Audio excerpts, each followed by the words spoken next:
ทรงนำทางอย่างก้าวทุกแห่งหนแม้มืดมนอยากเห็นข้าติดตามขอมอบใจทุกอย่างแด่พระองค์พระองค์เป็น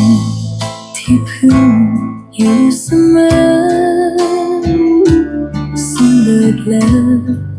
เมตตาดังหยาดฝนพระวิญญาณนำชนทุกเวลาข้าศรัทธาเชื่อฟังตลอดชนพระเมตตาพระเจ้าสุดกว้างใหญ่ชุบชูใจให้ผ่านทุกแห่งหนจะขอวางตัวตนทุกเวลาทรงนำพาวิญญาณพ้นมืดมนจะสรรเสริญพระนามทรงยิ่งใหญ่มอบดวงใจเชื่อมั่นไม่ชะงนตราบชีวาเวียนวนบนโลกาข้าวันทาวางใจองค์ทรงชัย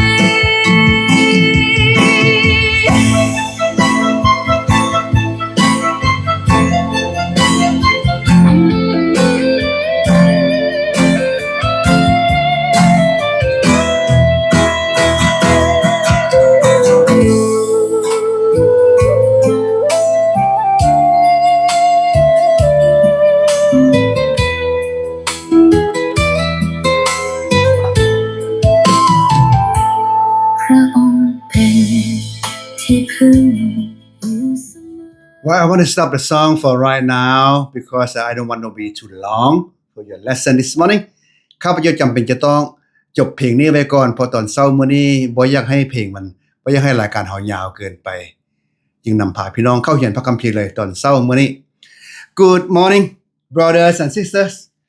How are you doing this morning? So in Dallas, Texas here it's not too warm today. Just about, we are having let's see 80 well we have 77 degree for right now so perfect it's very good อากาศมื้อนี้อากาศดีพี่น้องพวกเราจะเรียนพระคัมภีร์นำกัน Open your Bible to the book of Acts brand new chapter this morning so verse 11 chapter 11 verse 1 and verse 2 only 2 verses this morning but first will you bow your head and pray with me.Dear Heavenly Father, I want to thank you so much for allowing me to come and serve you this morning. Talk to your people this morning. Help me to speak your word. Help me to speak whatever happened in Peter's life to apply to our life. So we commit this service into your hand, Father. And I pray this prayer in the name of your Son, Jesus Christ. Amen.Alright พี่น้องที่รักแพง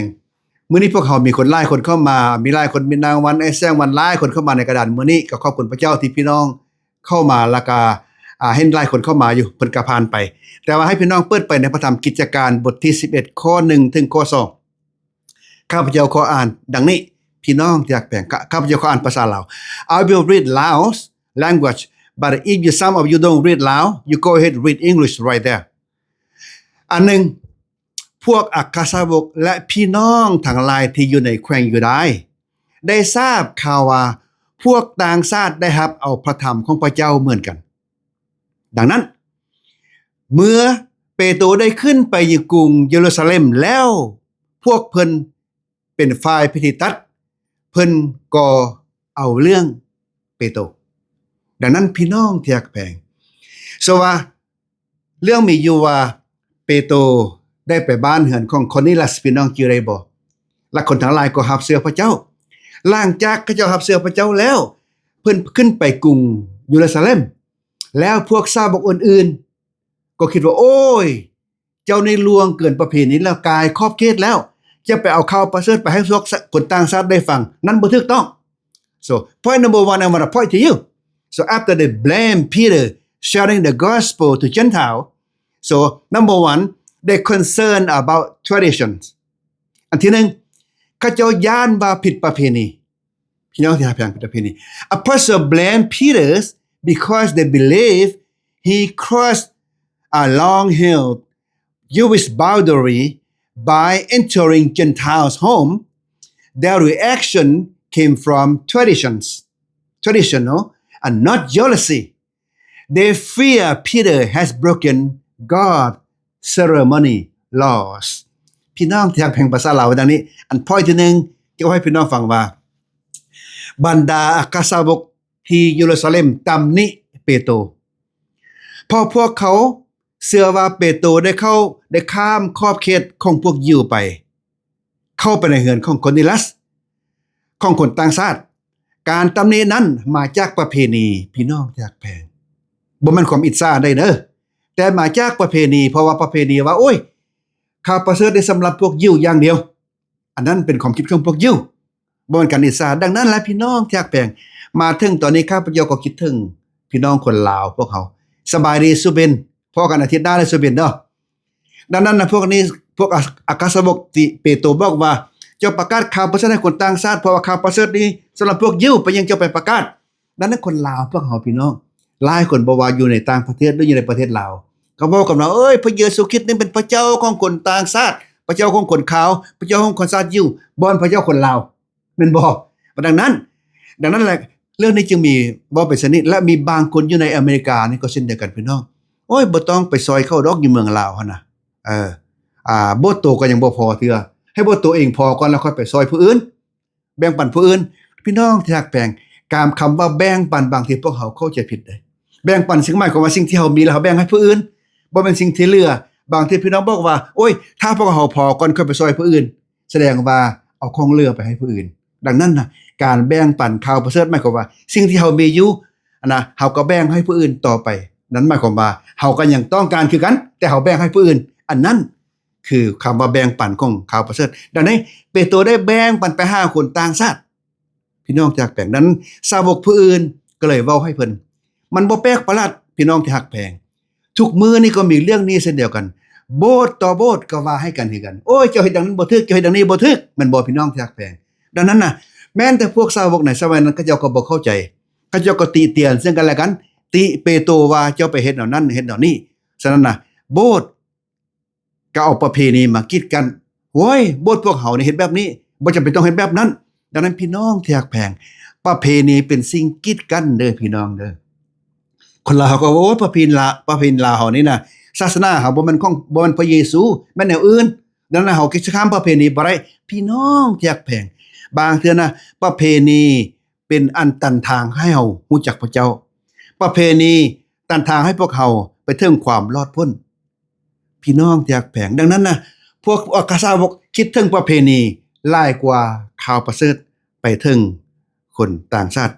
บางเทื่อพี่น้องยิ่งกว่าประเพณีเด้บางเทื่อยศถาบรรดาศักดิ์ผู้ที่มียศถาบรรดาศักดิ์นะกีดกันยศถาบรรดาศักดิ์ดึงไว้บ่ให้มีโอกาสรู้จักกับทางแห่งความรอดพ้นที่พระเยซูนำมาถึงดังนั้นพี่น้องที่ฮักแพงแม้แต่สาวกก็เจ้าก็ติสาวกดังนั้นน่ะพวกเฮาโบสถ์ต่อโบสถ์สุติกันเด้อพี่น้องเด้อโบสถ์นั้นเป็นอันนั้นโบสถ์นี้เป็นอันนี้บ่ต้องว่าพี่น้องที่ฮักแพงเพราะบ่มีพระฮู้อย่างคักแน่ว่าพระถูกพระผิดแต่ว่าตอนนี้ข้าเจ้าติเปโตรว่าเปโตรนั้นข้ามขอบเขตแล้วเพื่อเป็นการเข้าใจเกี่ยวกับเรื่องประเพณี for understanding traditional let me explain to you this way Lao traditional women dress sin okay not pant not skirt well yes we still practice Lao women wear sin in the wedding day or some kind of a traditional event พี่น้องที่ฮักแพงเรื่องประเพณีเป็นดังนี้อิงตามประเพณีคนลาวพวกแม่หญิงลาวต้องบอกกันว่าแม่หญิงลาวต้องนุ่งสิ้นบ่แม่นนุ่งทรงบ่แม่นนุ่งกระโปรงการนุ่งสิ้นแม่นปฏิบัติกันอยู่พี่น้องที่ฮักแพงในวันนี้นะ สำหรับการแต่งงานแต่บ่แม่นในสถานที่ต่างๆเด้แต่มีบางเทื่อเดี๋ยวนี้คนลาวแต่งงานนุ่งกระโปรงบ่ได้บัดนี้เฮ็ดแบบสากลเด้พี่น้องดังนั้นนั่นน่ะประเพณีคันสมมุติว่าเจ้าบ่นุ่งสิ้นบ่ให้แต่งงานสิเป็นจังได๋พี่น้องที่รักแพงเฮาต้องคิดอย่างนี้พี่น้องที่รักแพงดังนั้นอย่าเอาประเพณีมากีดกันหนทางของพระเจ้าวันแต่งงานหากเจ้าสาวบ่นุ่งสิ้นต้องถูกติเตียนแน่นอนอยู่บ้านเฮาในเวลานี้ดังนั้นพวกอากาสาวกเช่นเดียวกันเขาจะคิดดังนี้เมื่อเวลาเปโตรประกาศข่าวประเสริฐให้ผู้อื่นเขาเจ้าก็ติเปโตรว้าวเฮามาเบิ่งกันต่อไปพี่น้องที่รักแพงอันที่2เหตุผลที่เขาเจ้าติเพราะว่าเขาเจ้าอากาสาวกบ่เข้าใจว่าพระเจ้าขยายแผนการของพระเจ้าออกจากพวกยิวเพราะยิวหลายคนบ่รับเชื่อพระเจ้าก็เลยขยายแผนการไปประกาศให้แก่คนนอกชาติพี่น้องที่รักแพง so the reason they blame Peter because they misunderstand God expansions his plan to Gentile because so many Jewish people don't accept Jesus. That's what he expand. So we thank God, if the gospel not expand, the Laotian people like you and me, never get a chance to get to know God. They were supposed to rejoice, but they were unhappy because they did not yet understand God's plan to save the Gentile. The reaction came from lack of revelation. God did not tell them, not envy. พี่น้องที่รักแพงอันที่2อย่าบอกว่าดังนี้พี่น้องที่รักแพงพวกเขาบ่เข้าใจสาวกบ่เข้าใจแผนการพระเจ้าขยายแผนการว่าให้ไปฮอดคนนอกชาติพอเริ่มแรกพระเจ้าเลือกเอาคนชาติอิสราเอลมาเชื่อพระเจ้าแม่นบ่แต่ว่าอิสราเอลหลายคนปฏิเสธดังนั้นพระเจ้าจึงขยายแผนการไปฮอดคนชาติอื่นพี่น้องที่รักแพงถ้าพระเจ้าบ่ขยายแผนการถ้าคนอิสราเอลบ่ปฏิเสธนะเฮาคนลาวอาจจะบ่มีโอกาสรู้จักพระเจ้าได้เพราะข่าวประเสริฐสำหรับพวกยิวเท่านั้นเด้แต่ว่าตอนนี้เนื่องจากว่าพวกยิวนั้นปฏิเสธข่าวประเสริฐจึงขยายออกไปหาคนต่างชาติจนฮอดคนลาวพวกเขานี่แหละเฮาขอบคุณพระเจ้าพี่น้องที่รักแพงพวกเขาควรจะดีใจ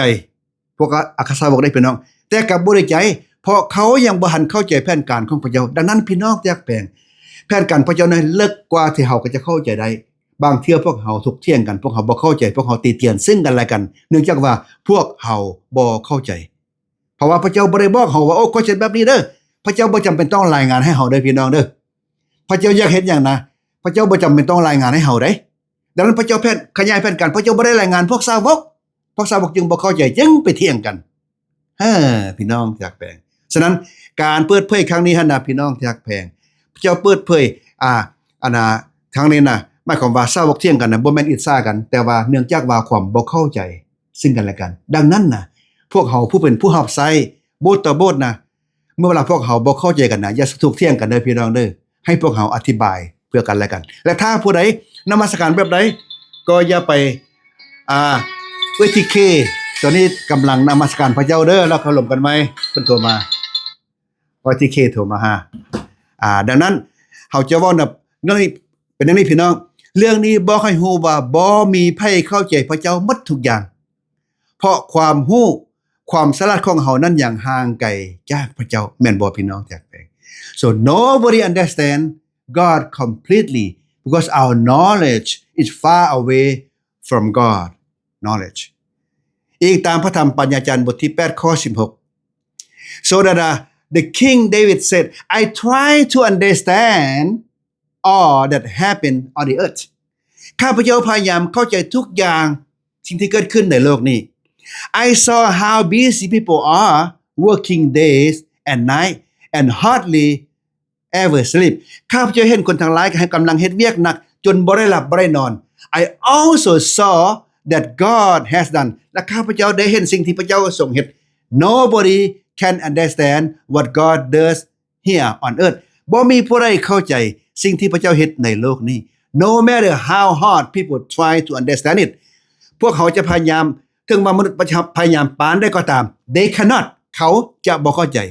Even if wise people say they understand they cannot No one can really understand it ถึงมันพวกที่ฉลาดหลักแหลมเขาบอกว่าเข้าใจแล้วอาจารย์หรือกษัตริย์เดวิดได้บอกว่าบ่มีไผเข้าใจหรอกในสิ่งที่พระเจ้ากำลังเฮ็ดอยู่ดังนั้นพี่น้องที่รักแพงโบสถ์นี้ ในโลกนี้จึงมีหลายนิกายจึงมีหลายโบสถ์เพราะบ่มีผู้ใดเข้าใจแผนการพระเจ้าเมื่อเวลาเฮ็ดนำกันบ่ได้แล้วก็แตกไปเฮ็ดนิกายอื่นแตกไปเฮ็ดโบสถ์อื่นเนื่องจากว่าพวกเฮาบ่เข้าใจซึ่งกันและกันดังนั้นพี่น้องจากแปลงมาถึงบัดนี้ข้าพเจ้าอยากสักส่วนพี่น้องว่านิกายได้ก็ตามโบสถ์ได้ก็ตามถ้าเพิ่นเฮ็ดแล้วเฮาอยู่สุปฏิเพิ่นสิไปว่าให้เพิ่นพี่น้องเพราะว่าถ้าเฮาไปติเพิ่นเฮาว่าให้เพิ่นเฮาก็กลายเป็นผู้ตัดสินซะแล้วดังนั้นถ้าบ่ได้เฮ็ดแล้วก็แล้วไปเฮาเฮ็ดภาคส่วนเฮาคิดว่าถูกเฮาก็เฮ็ดไปพี่น้องดังนั้นอย่าไปติเตียนซึ่งกันและกันอันที่3 third point correction through testimony ดังนั้นเปโตรจึงว่าโอเคดังนั้นขอให้เขาข้าพเจ้าได้อธิบายให้พี่น้องฟังแด่เปโตรแก้ไขดังนี้ when Peter explained the vision and how the Holy Spirit come upon the Gentile they blame turn to praise they realize Peter has obeyed God oh my goodness เมื่อเปโตรได้อธิบายนิมิตแล้วและวิธีที่พระวิญญาณบริสุทธิ์ได้แสดงให้ในคนต่างชาติแล้วในการตำหนิของเขากลายแบบมาสรรเสริญพระเจ้าโอ้พวกเขาน้อยสรรเสริญพระเจ้าพวกเขาน้อยบ่เข้าใจตอนนี้เขาสรรเสริญพระเจ้าพวกเขาเห็นว่าเปโตรได้เชื่อฟังพระเจ้าดังนั้นพี่น้องอยากแพงเฮาอย่าติเตียนซึ่งกันและกันถ้าพวกเขาติเตียนถ้าพวกเขาเข้าใจแล้วนะพวกเขาจะสรรเสริญพระเจ้าพวกนี้สาวกอยู่กรุงเยรูซาเล็มสุดท้ายก็สรรเสริญพระเจ้าเรื่องนี้สอนให้เฮาว่าเมื่อผู้อื่นบ่เข้าใจในสิ่งที่เฮาเฮ็ดหรือสิ่งที่เฮาเว้าเฮาต้องอธิบายเมื่อมีโอกาสบ่แม่นใจร้ายและบ่แม่นให้เพิ่นคืน so this show us that when people don't understand what we do or what we say we should explain when we get a chance not when we get angry return back to them so brothers and sisters I want you lead you to pray this way ข้าพเจ้าอยากนำพาพี่น้องอ่อนวันนี้ but this pray you know I want you to shut screen ก็อยากให้พี่น้องถ่ายรูปอ่อนวันนี้ไว้ this prayer is pray along the scripture we just study so but I will pray in Lao but this time you know pray in English I want you to have a screenshot so that way you can learn how to pray along the scripture อยากให้พี่น้องถ่ายรูปตอนนี้ไว้พี่น้องอยากแปลงรูปหน้านี้นะโดยเฉพาะหน้านี้เพื่อพี่น้องจะได้อ้อนวอนตามข้อพระคัมภีร์เพราะมีบางเทื่อพวกเขาอ้อนวอนเป็นอย่างอื่นพระคัมภีร์เว้าอย่างนึงเขาก็อ้อนวอนอย่างนึงดังนั้นตอนเช้าวันนี้ข้าพเจ้าจะนำพาพี่น้องอ้อนวอนเว้าตามข้อพระคัมภีร์ที่เว้าข้าพเจ้าจะเว้าภาษาลาวอ้อนวอนภาษาลาวและให้พี่น้องเว้าภาษาอังกฤษได้ถ่ายรูปเอาดังนั้นเชิญพี่น้องร่วมใจอ้อนวอนของข้าพเจ้าภาษาลาวและพี่น้องถ่ายรูปเอาได้ในที่นี้อ้อนวอนว่าดังนี้เชิญพี่น้องอ้อนวอนนำกันเด้อพี่น้องจากแปลงพระเจ้าพระบิดาถึงฟ้าสวรรค์ขอบพระทัยสำหรับอำนาจของคำประกาศพระคำของพระองค์ที่เกินกว่าขอบเขตและประเพณีใดๆเช่นเดียวกันกับเปโตรได้ประเสริญกับความเข้าใจผิดลาวได้เชื่อฟังพระองค์ให้ปฏิบัติต่อคนต่างชาติบางทีพวกข้าน้อยก็ถูกวิจารณ์คือกันเพราะพวกข้าน้อยเฮ็ดตามคำแนะนำของพระองค์พระผู้เป็นเจ้าเอ๋ยทรงซอยพวกข้าน้อยให้มีใจเปิดรับพระวิญญาณของพระองค์แม้นแต่เมื่อวิธีทางของพระองค์เฮ็ดให้พวกข้าน้อยประหลาดใจหรือท้าทายสิ่งที่พวกข้าน้อยคาดหวังจงสอนพวกข้าน้อยให้เห็นผู้คนที่เหมือนดังพระองค์เจ้าบ่เห็นผู้คนในเบื้องหลังนั้นวัฒนธรรมหรืออดีตของเขาแต่เป็นจิตวิญญาณที่พระองค์ทรงรักอย่างลึกซึ้งและมีค่าความสำหรับพระคุณของพระองค์จงสายให้พวกข้าน้อยต้อนรับต่อความเข้าใจผิดความอดทนความถ่อมตัวและด้วยความจริงขอให้พวกข้าน้อยจงติดตาม